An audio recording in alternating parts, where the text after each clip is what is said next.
Итак, мы начинаем новый цикл программ под названием «Онлайн-консультации». Давайте поговорим, в чем плюсы и минусы этого вида контента. Общение в режиме онлайн делает географические границы условными или вовсе смывает их. Мы уже проводили онлайн-консультации по вопросам трудовой миграции, а вот теперь решили расширить перечень вопросов, которые волнуют нашу молодежь. Это здоровье, финансы, трудоустройство, учеба, служба в рядах вооруженных сил, семья, быт, право и много-много чего еще другое, с чем ежедневно сталкиваются наши молодые люди, то есть наша целевая аудитория, то есть вы. В проекте СЕП мы стараемся расширить ваше собственное восприятие благодаря эффекту реального присутствия. Это Skype, Zoom или трансляция на Facebook. Вы можете в режиме реального времени смотреть нас и задавать свои вопросы. Также это можно сделать в режиме записи. Программы будут размещены на наших ресурсах, так что следите за нашими объявлениями. Что в результате вы будете иметь? Первое – это экономия времени. Второе – отсутствие привязанности к телевизору, зомбоящику с его программой передач. Третье – доступность консультируемого специалиста для жителей других районов, которые просто не могут смотреть волновое телевидение. Четвертое – возможность не прерывать работу, которую вы в данное время делаете. Пятое – возможность записи сессий, которую вы всегда можете еще раз пересмотреть и осознать.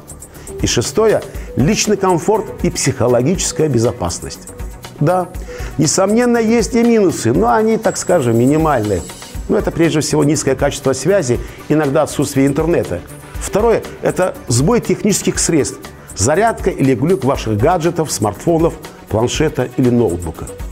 Поэтому мы наши консультации дублируем при помощи наших партнеров проекта СЕП. Это телевидение Тонин и мобильное приложение IPTV OLA, за которое мы им говорим большое спасибо.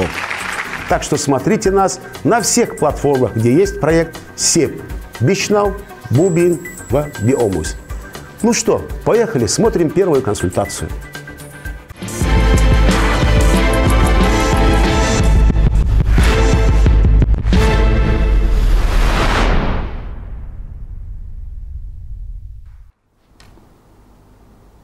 Ну и сегодня мы поговорим с вами о здоровье.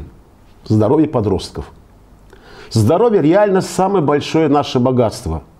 Болезнь нарушает все наши планы, расчеты. Но, тем не менее, иногда мы сами провоцируем болезнь, не соблюдая элементарные правила бытия. Здоровье надо беречь с молоду, как говорит народная пословица. Береги рубашку с нову, а здоровье с молоду. Сегодня с вами мы поговорим о подростковом возрасте.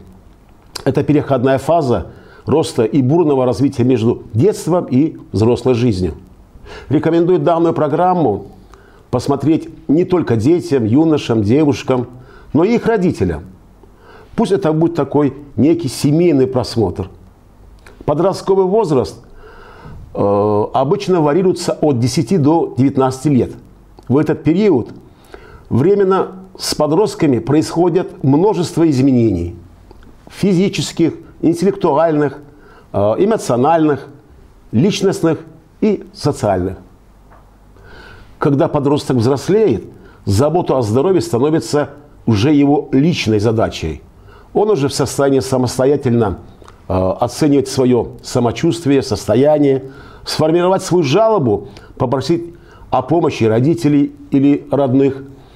Обычно в подростковом возрасте человек может уже контролировать свои потребности. Это питание, выбрать здоровую еду, быть физически активным, следовать режиму дня уже без помощи взрослых.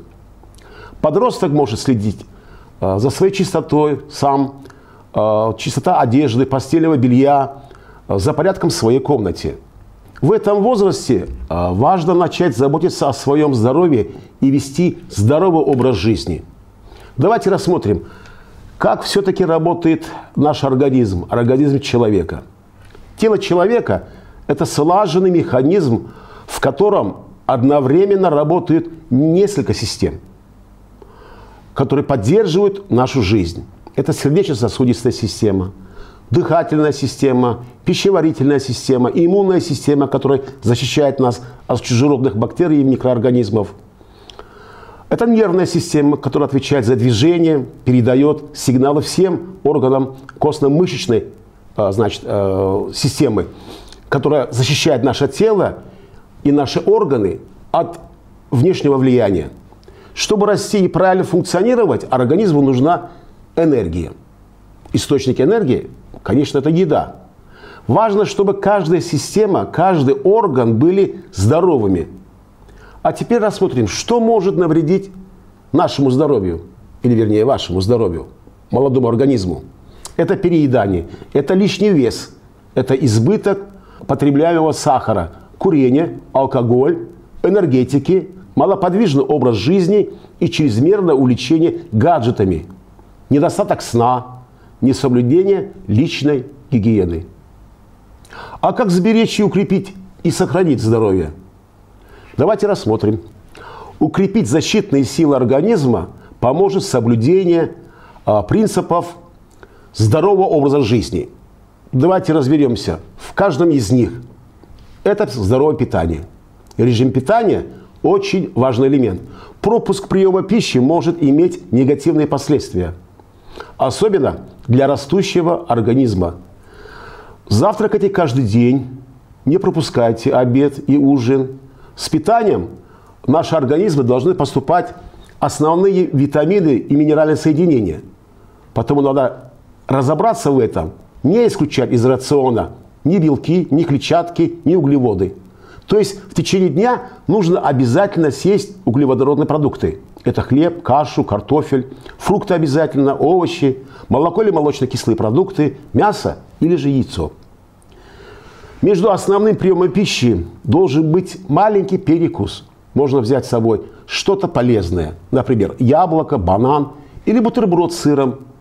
Откажитесь от фастфуда или старайтесь его употреблять в редких случаях. Газированные напитки и сладости содержат очень большое количество сахара, что опасно для вашего здоровья. Выбирайте фрукты вместо сока. Если это, конечно, возможно, избегайте сахара. Если очень хочется пить, но лучше всего, по-моему, пить чистую воду. Поддержание веса. Лишний вес у подростков – частая проблема. Обычно к этому приводит нарушение питания, это фастфуд, это сладкое, это мучное и малоподвижный образ жизни.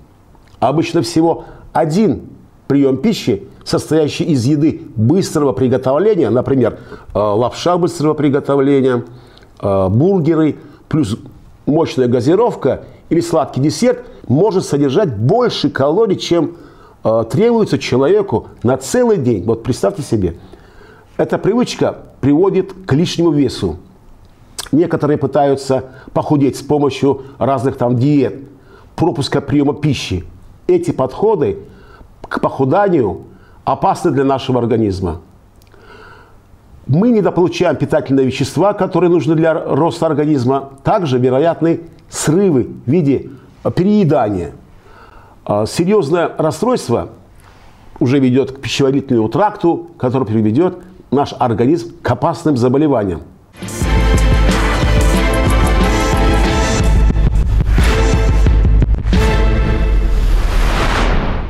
Поддержание веса заключается в балансе энергии. Важно не только ее потреблять, но и расходовать. Для этого нужна двигательная активность, человек должен двигаться после того, как он употребил пищу. А теперь поговорим о физической активности. Очень хорошо, если подросток посещает спортивные секции. Если нет такой возможности, но регулярная ходьба в течение недели, есть двигательная активность. Даже вот такая пешая прогулка на свежем воздухе – это уже хорошо. В этом возрасте физическая активность средней или высокой интенсивности, у кого как, должна составлять примерно 60 минут в день. Ну или же более, если организм это поддерживает. Минимум 3 дня в неделю. Бег, прыжки, любые активные движения полезны для укрепления мышц и костей и иммунной системы молодого человека. Сон. Достаточно количество сна и отдыха очень важно в подростковом периоде. В среднем подростку необходимо 10 часов сна. Многие подростки, к сожалению, ложатся спать поздно и часто имеют проблемы с пробуждением. По утрам на уроках чувствуют себя сонливо, неважно, жалуются на отсутствие сна в течение дня, отсутствие сил. Чтобы весь следующий день быть бодрым, надо ложиться спать и просыпаться в одно и то же время. В каждый день, повторяю, даже на выходные. Старайтесь не отступать от своего режима. Выключайте мобильные телефоны, планшеты, гаджеты, телевизор или компьютер хотя бы на час до сна. А также, когда вы укладываетесь спать, желательно выключить весь свет, который будет мешать вашему сну. Прежде чем лечь спать, нужно хорошо проветрить свою комнату.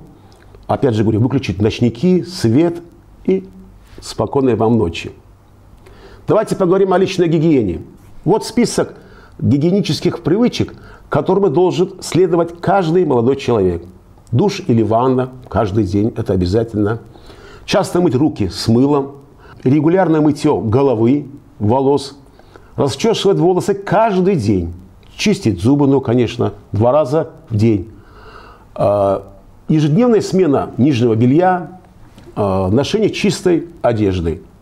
Уход за ногтями. Рекомендуем настоятельно не делиться личными вещами. Полотенцем, носовым платком, одеждой или же косметикой. У девочек в районе 11 лет, а у мальчиков намного позже, могут появиться проблемы с кожей. Это прыщи, всем нам знакомы. Со временем это все проходит. Чтобы не усугублять ситуацию, нужно умываться каждый день. И не выдавливать прыщи. Иначе есть риск образования рубцов на коже, которые могут впоследствии остаться как в виде шрамов. И, соответственно, для инфекции это вход. Иногда бывает привычка дать попить товарищу из своей бутылки. Но это не лучшая идея. Это касается и посуды, вилок, ложек и других столовых приборов. Люди могут быть источником вирусной инфекции и начать ею распространять еще до того, как узнают, что они уже больны. Поэтому даже глоток чего-то напитка – большая вероятность получить микробы.